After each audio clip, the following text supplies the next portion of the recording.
Hello guys, BPSC online academy में आप लोग का बहुत बहुत स्वागत है। इस सेशन में हम लोग चर्चा करेंगे 5 और 6 मार्च के करंट अफेयर का चर्चा करेंगे। संडे था बीच में, तो इसलिए वो एक दिन का तो आ नहीं पाया, लेकिन वहाँ से जो भी मुझे इम्पोर्टेंट मिला जो exam of point of view से, तो वो हम लेके आए हैं। तो आइए हम लोग चर्चा करते हैं आज के करंट अफेयर के हाईलाइट पे।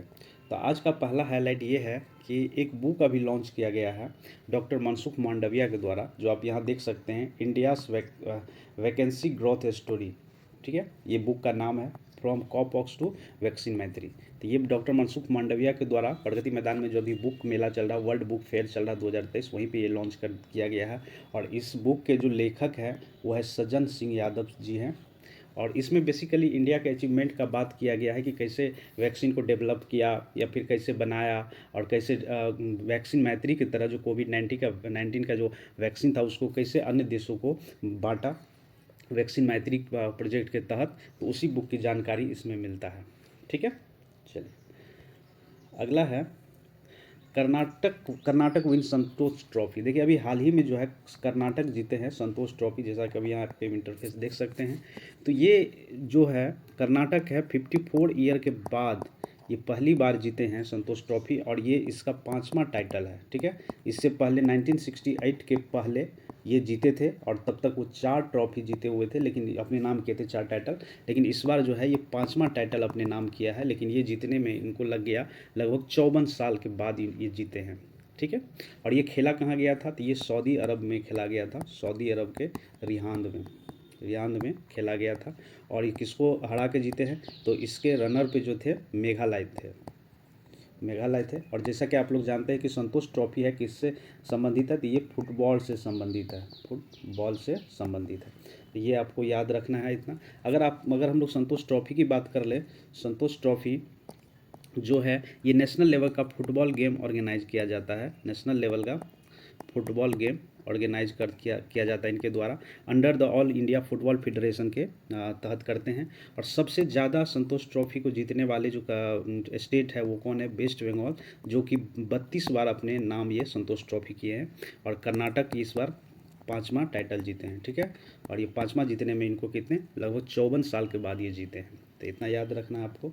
चलिए अगला है, अभी एक रिपोर्ट जारी किया गया है एनएसओ के द्वारा। एनएसओ है क्या, नेशनल स्टैटिस्टिकल ऑफिस है। इसके द्वारा एक रिपोर्ट जारी किया गया है कि इंडिया का जो पर कैपिटल इनकम है डबल हो गया है 2014-15 के कंपेयर में। 14-15 के कंपेयर में डबल हो गया है। ठीक है, अब देखिए इस पर हम लोग थोड़ा बात करते हैं। तो देखिए जो नेशनल कैपिटल इनकम है या इंडियन कैपिटल इनकम है, दो तरह से इसको कैलकुलेट किया जाता है, एक करंट प्राइस पे और एक किया जाता है कांस्टेंट प्राइस पे। तो हम लोग पहले करंट प्राइस पे बात करेंगे। तो करंट प्राइस पे जो 2014-15 के कंपेयर में जो है 2014 या 15 के कंपेयर में अभी जो है इनका जो इंडियन का जो पर कैपिटल इनकम है वो डबल हो गया। 14-15 में इसका आंकड़ा था 86,647 रुपया, जो कि 2014-15 में 2022-23 में कितना हो गया बढ़ के, तो 2022-23 में हो गया 1,72,000 इतना पर कैपिटल इनकम हो गया। ये एनुअली की बात हो रही है। ठीक है, एनुअली की बात हो रही है। तो ये किस पे, ये है आपके करंट प्राइस पे। अगर हम लोग बात करें कि कांस्टेंट प्राइस पे क्या है, तो कांस्टेंट प्राइस पे लगभग 35% का इंक्रीमेंट हुआ है।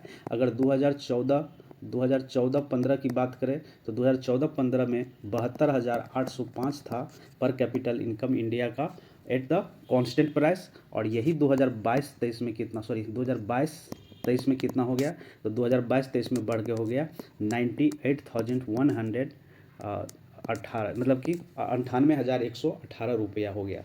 तो इसमें देखा गया कि कांस्टेंट प्राइस पे लगभग 35% की वृद्धि हुई है। लेकिन अगर हम लोग करेंट प्राइस की बात करें तो करेंट प्राइस पे सीधे क्या हो गया, डबल हो गया। और ये डेटा किसके द्वारा रिलीज़ किया गया है, तो एनएसओ के द्वारा ये डेटा रिलीज़ किया गया है।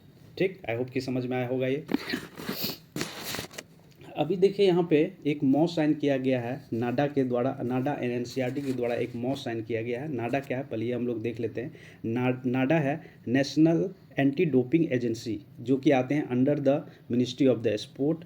और ये एक है एनसीईआरटी, जिसका मतलब होता है national council of educational research and training. ये दोनों एक मॉ साइन किया है, एक समझौता साइन किया गया है।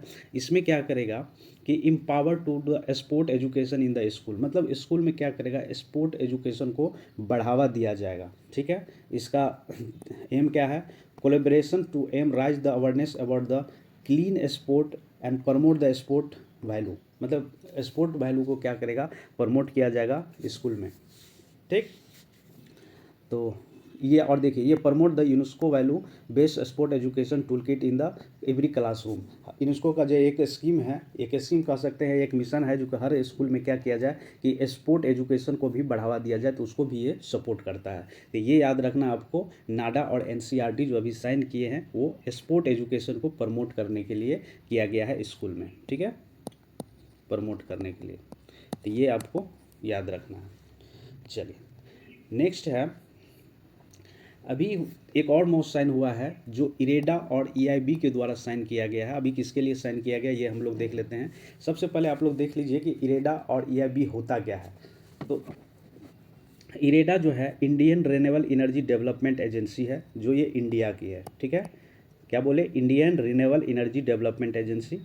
और ईआईबी जो है ये है यूरोपियन इन्वेस्टमेंट बैंक। ये दोनों मिलकर अभी एक समझौता साइन किया गया है ताकि अपने पार्टनरशिप को एक्सप्लोर कर सके, फाइनेंशियल रिन्यूएबल एनर्जी प्रोजेक्ट जो इंडिया में चल रहा है उसको बढ़ावा देने के लिए, जो जो जितने भी ग्रीन प्रोजेक्ट है उसको डेवलप करने के लिए। ग्रीन प्रोजेक्ट का मतलब होता है वैसे प्रोजेक्ट जिससे हम लोग एनर्जी प्रोड्यूस करते हैं बट CO2 की मात्रा जो होती है हमारे इन्वायरमेंट में बहुत कम दे, इस तरह के सोर्स को हम लोग क्या कहते हैं कि ग्रीन एनर्जी कह सकते हैं, या जो भी ग्रीन हाइड्रोजन प्रोजेक्ट पे इसको बढ़ावा दिया जाएगा इंडिया में, ताकि जो पॉल्यूशन लेवल है हमारे एटमॉस्फेयर में उसको कम किया जा सके। अगर हम लोग इरेडा की बात करें तो इरेडा का जो है अभी प्रदीप कुमार दास MD है। MD जो है कौन है, प्रदीप कुमार दास। प्रदीप कुमार दास जी है CON MD of the IREDA. इनके हेडक्वार्टर है न्यू दिल्ली में, हेडक्वार्टर है न्यू दिल्ली में। ठीक है, ये आते हैं ministry of new renewable energy के अंतर्गत ये काम करता है इरेडा। ठीक, चलिए, नेक्स्ट है, अभी हाल ही में डेमोक्रेसी रिपोर्ट 2023 जारी किया गया है, जिसको हम लोग डेमोक्रेसी रिपोर्ट को हम लोग वी डैम के नाम से भी जानते हैं, वी डैम के नाम से भी जानते हैं। और ये जो रिलीज, वी डैम का मतलब होता है वैरायटी ऑफ डेमोक्रेसी,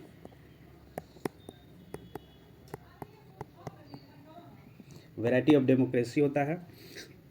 तो ये वैरायटी ऑफ डेमोक्रेसी के द्वारा अभी डेमोक्रेसी रिपोर्ट 2023 जो अभी रिलीज़ किया गया है, इसमें इंडिया में जो कहा गया है, 2 रैंक आपको याद रखना है, एक 97th रखना है और ये 108 रखना है। तो ये अलग अलग कैटेगरी में ये रैंक दिया गया है। 97 रैंक जो है इंडिया का डेमोक्रेसी रिपोर्ट 2023 में, ये लिबरल डेमोक्रेसी इंडेक्स में जो है इंडिया का रैंक कितना है, 97 है। और अगर हम लोग बात करें 108, तो 108 जो है इलेक्टोरल डेमोक्रेसी इंडेक्स 2022 में इलेक्टोरल डेमोक्रेसी इंडेक्स में 2022 में जो इंडिया का रैंक है वो है 108। तो ये दोनों आपको याद रखना है। ठीक है, ये वी डैम इंस्टीट्यूट क्या है, वी डैम है। वी डैम इंस्टीट्यूट जो है ये स्वीडन में है, स्वीडन के एक इंस्टीट्यूट है जो कि democracy report all over India में, सॉरी ऑल ओवर वर्ल्ड में ये डेटा रिलीज करते हैं। अगर हम लोग 5 कंट्री की बात करें कि सबसे ज़्यादा डेमोक्रेसी रिपोर्ट इंडेक्स 2023 में सबसे टॉप स्थान पे कौन है, तो पहला है नॉर्वे, दूसरा न्यूजीलैंड, तीसरा फिनलैंड, स्वीडन, फिर आइसलैंड। ये 5 कंट्री है जो टॉप पे है डेमोक्रेसी रिपोर्ट 2023 में। चलिए, नेक्स्ट है, अभी क्या है कि Mumbai trans harbour link project जो अभी न्यूज़ में है, आप देखिए ये न्यूज़ में क्यों है, यहाँ पे आपको इस फोटो में दिख रहा होगा, ये है मुंबई और ये है नेवी मुंबई। तो दोनों को कनेक्ट करने के लिए एक हार्बर लिंक प्रोजेक्ट बनाया गया है, जैसा कि अभी यहाँ देख सकते हैं, ये ऊपर ये दोनों को कनेक्ट करता है कनेक्टिविटी सुधारने के लिए। तो दोनों को कनेक्ट किया कनेक्टिविटी सुधारने के लिए between the Mumbai and navy Mumbai. और ये कहाँ पे, महाराष्ट्र में किया जा रहा है, महाराष्ट्र मुंबई में। और अगर हम बात करें कि ये बनाने के लिए लोन किसके द्वारा प्रोवाइड किया जा रहा है, तो ये जापान के द्वारा किया जा रहा है, जापान के द्वारा किया जा रहा है। जापान में है जापान इंटरनेशनल कोऑपरेशन एजेंसी के द्वारा ये लोन दिया जाएगा, उसी के थ्रू इसको डेवलप किया जाएगा। हालांकि ये और भी क्षेत्र में दिए हैं लोन, जैसे कि मणिपुर में डेवलप किया जा रहा है कैंसर संस्थान, तो उसमें भी दिया गया है, लेकिन ये अभी न्यूज़ में था तो इसलिए हम आपको यहाँ पे लिंक कर दिए। कि Mumbai trans harbour link project Maharashtra Mumbai में बनाया जा रहा है। ये नेवी मुंबई और मुंबई को कनेक्टिविटी को सुधारने के लिए बनाया जा रहा है। और इसके लिए जो लोन प्रोवाइड किया है कौन, JICA मतलब जापान इंटरनेशनल कोऑपरेशन एजेंसी के द्वारा ये लोन प्रोवाइड किया जा रहा है। अगला हाईलाइट है कि अभी हाल ही में नेशनल सेफ्टी डे मनाया गया है 4 मार्च को। 4 मार्च को नेशनल सेफ्टी डे मनाया गया है। और ये नेशनल सेफ्टी का जो है 52वां एडिशन है या 52वां कह सकते हैं। 52वां नेशनल सेफ्टी डे कब मनाया गया है, तो ये 4 मार्च 2023 को मनाया गया है। और इसके तहत एक वीक का भी ऑर्गेनाइजेशन किया है कि नेशनल सेफ्टी वीक होगा। ये कब से कब तक, तो 4 मार्च से लेकर 10 मार्च के बीच में ये क्या किया गया है, नेशनल सेफ्टी वीक के रूप में मनाया जाएगा। ये नेशनल सेफ्टी डे एनुअली मनाया जाता है। और इसमें क्या किया जाता है, rise the awareness about the importance of the safety and health in the work place. मतलब जहां आप काम करते हैं वहां पे अपने आप को सुरक्षित और अपने हेल्थ को कैसे सुरक्षित रखें उसके बारे में ये अवेयरनेस जगाता है। और इस बार का 2023 का जो थीम था नेशनल सेफ्टी डे का, आवर एम जीरो हार्म, हमारा लक्ष्य शून्य नुकसान, ये जो है ये 52वां नेशनल सेफ्टी डे का थीम है। तो ये आपको थीम याद रखना, थीम पूछा जाता है अक्सर एग्जाम में। ये पहली बार कब मनाया गया था, तो पहली बार मनाया गया था 4 मार्च 1972 को मनाया गया था पहली बार। ठीक है, चलिए नेक्स्ट है 9 नंबर कि अभी हाल ही में वर्ल्ड ओबेसिटी डे मनाया गया है 4 मार्च 2023 को। अब देखिए वर्ल्ड ओबेसिटी डे है क्या, तो मोटापा डे जिसको आप लोग बोलते हैं। ओबेसिटी मतलब होता है मोटापा। तो ये अभी सेलिब्रेट किया गया है 4 मार्च को।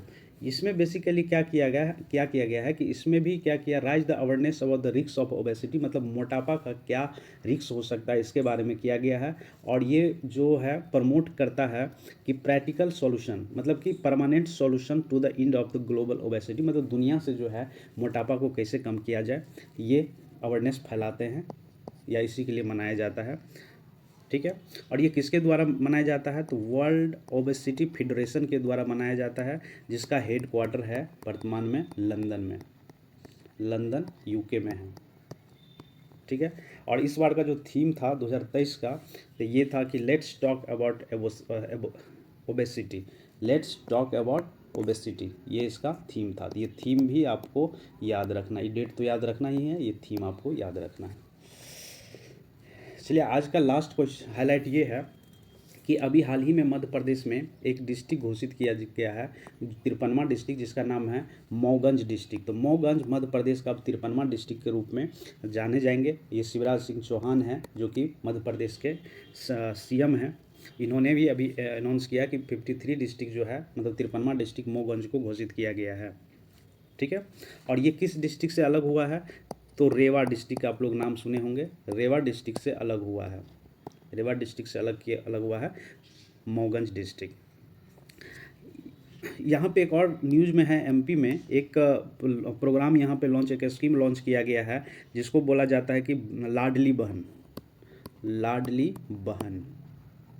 अब ये लाडली बहन स्कीम क्या है, तो लाडली बहन स्कीम ये है कि मतलब वहाँ की महिलाओं को फाइनेंशियली इंडिपेंडेंट करना इसका लक्ष्य है। मेन इसका एम क्या है, इंक्रीज द